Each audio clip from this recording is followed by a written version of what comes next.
that one of Jesus' first disciples was the last person anyone ever expected him to choose. Not because he was not intelligent,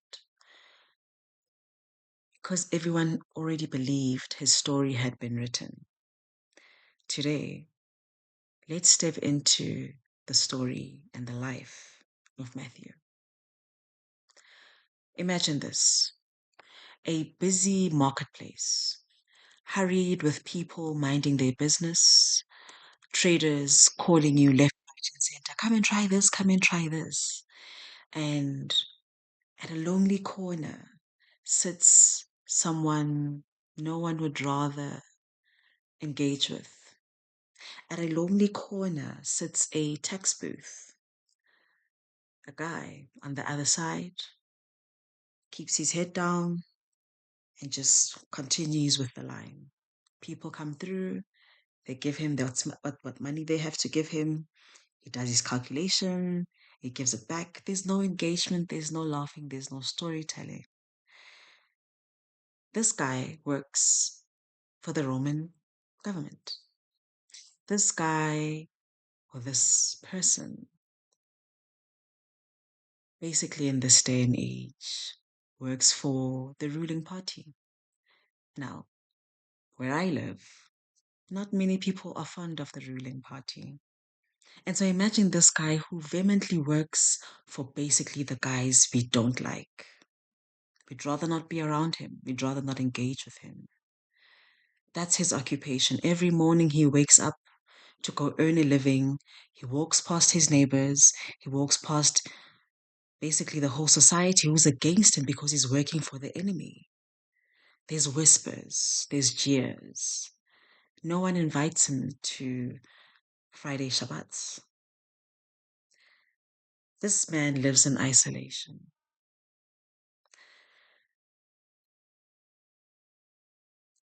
And then one day, this one guy who everyone respects walks past. Jesus walks past every respectable religious leader, every, dare I say, noble, and goes smack bang, stopping at Matthew's table. The guy you least expect and the most popular guy in town at the time. This tells us something. This tells us something profound. It tells us about the heart of God. Not Matthew, not at all about Matthew, about God. How throughout scripture, God moves toward his people. God moves towards those who least expect that he would notice them. As I said, the guy working at the tax booth, no one pays attention to him. He works for the wrong government, he has the wrong occupation. There's whispers, there's isolation, and yet God moves towards him, the unexpected. Let's go back. If we go back to the life of the father of our faith, Father Abraham, notice that God moved toward him. God called him out of his father's house, out of the country of his familiarity. God called him. God moves towards him. Let's go to Jacob, double-minded Jacob. He too ran away from, after stealing his brother's blessing. He runs to his uncle's house and there basically becomes a slave to his own uncle. And when he was fed up with that, God moves toward him. The angel comes to him. He meets the men at Manaheim. He meets God. God moves toward him so that when he is ready, God will be ready to receive him. This is the movement of God throughout scripture. Moses, living in Egypt as Pharaoh's daughter for many years, living in luxury. And then he runs away after having killed a guy. And then while he's tending to his sheep, God moves toward him. Burns a bush, but the bush is not burning. God moves toward him. How can I leave out David? How can I leave the king out of it all? God moves toward David when David is tending to his sheep at the back of a mountain. Is it not God who calls him out of that and anoints him in the midst of his brethren? God always makes the first move. God always initiates. Notice that this happens before they're ready. Before they're ready to accept the call, before they even realize they're part of a bigger story, the Father moves.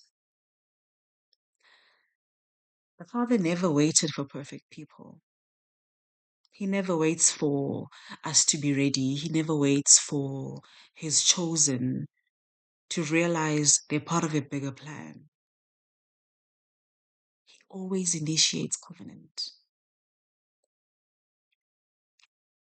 Perhaps I missed a profound character in the Bible to whom God first initiated covenant. Adam. Adam was in the garden with his gal. And after they'd eaten the fruit of the knowledge of good and evil, they went and hid. And in the cool of the day, who comes walking into the garden? Who comes looking for Adam? Adam, where are you? That's initiation. That's God seeking him out. The last thing on Adam's mind at the time was God.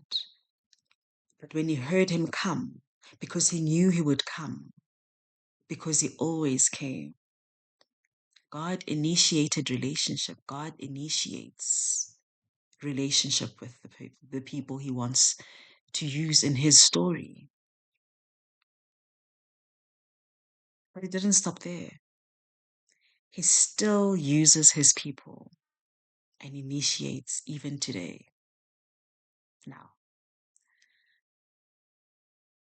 let's talk about Jesus. Jesus says two words that change this entire story about Matthew. Follow me. Follow me. You know, these days the words follow me have become so normal for us. Hi, please like and subscribe and follow my page. And those words are just so normal to us. They're so casual. But imagine in a society like that, where a guy like Matthew lived, a guy who lives in isolation, a guy who does not see himself as important, except that he's the guy taking people's taxes. And then he hears the words, follow me, from this basically famous guy. Notice what happens in this conversation, not really conversation, but in this instruction. Follow me. Jesus didn't offer. Mm. He didn't offer forgiveness only. He didn't offer a whole new, actually, he didn't even give a value proposition. Let's just be honest. Jesus just said, follow me. Matthew had no idea where they were going, how long they were going to stay there. Should I take leave? No, none of that. Jesus offered forgiveness, but he also offered belonging, relationship, mission, identity, and most importantly, purpose. Jesus offered purpose. Hmm. Here's a reflection for you and for me. Where is your tax booth? And tax booths don't have to be physical. They could be spiritual. Where have where have labels followed you? Are you known as the one who doesn't come to family gatherings? Are you the one known to be a little snooty? Are you the one known to be a little weird? What labels are following you that have now become your text booth? What table has become your identity? What cloaks and garments have you allowed to be laid on your shoulders and you're now carrying them throughout your life? Maybe you're the pastor's kid. Maybe you're the child of divorced parents. Maybe you're the child, whatever labels have been laid down for you, and you've now made this your table. Consider what tables have become your identity. Maybe let me bring this home. What have you made your identity? Is it your job? Is it your career? Is it your independence? Who are you when all of that is stripped away? And what have you believed disqualifies you? Disqualifies you from that table, disqualifies you from that friendship, disqualifies you from that social club. What have you believed and self disqualified from? These are our text booths. In closing, let's look at Matthew's miracle. Once he stepped out of that text booth and he followed the instruction obediently, the miracle is not that he was chosen. The miracle is that he got up. The miracle is obedience, leaving, walking, following. Discipleship doesn't begin when you understand everything. Not at all. In fact, discipleship means following when you don't even know where you're going. You don't know the way. You don't know where the destination is, but you know who you're following. You don't have to understand everything. It begins when you decide to follow.